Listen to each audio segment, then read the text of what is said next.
Gubernur Jawa Tengah Ganjar Pranowo diisukan tengah dilirik Partai Nasdem untuk dijagokan dalam Pilpres 2024 mendatang. Pasalnya, partai besutan Surya Paloh itu belum memiliki calon potensial yang bakal diusung dalam pesta demokrasi 5 tahunan tersebut. Terlebih hubungan Ganjar dengan Ketua DPP PDIP Puan Maharani di internal partai semakin memanas. Lantaran hal itu, Ganjar diprediksi tak mendapat tiket Pilpres dari Partai Banteng. Dikutip dari laman FOI, pengamat politik Deddy Kurniasyah menduga ada ketertarikan Nasdem terhadap Ganjar. Pasalnya, elektabilitas Gubernur Jateng 2 periode itu kian meninggi di beberapa lembaga survei.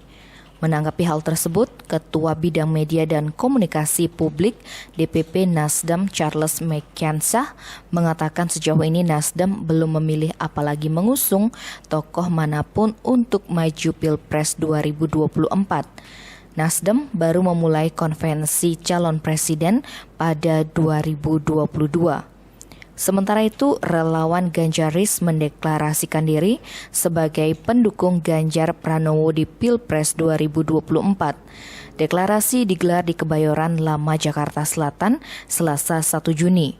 Relawan Ganjaris beranggotakan para aktivis sosial, pengusaha, profesional, penggiat media sosial, kiai, ibu rumah tangga, dan mahasiswa.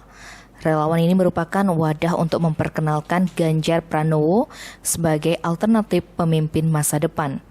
Dikutip dari laman Berita Antara, Ketua Relawan Ganjaris, Mas Jo Prai mengatakan Ganjar Pranowo memiliki semangat nasionalis sehingga tepat untuk menjadi pemimpin Indonesia di masa depan. Di mata relawan Ganjaris, sosok Ganjar memiliki kedekatan dengan rakyat karena juga berasal dari keluarga biasa seperti halnya Presiden Joko Widodo. Relawan Ganjaris berkeyakinan Ganjar Pranowo sosok yang tepat meneruskan estafet kepemimpinan setelah era Presiden Jokowi. Tim Bali Express melaporkan.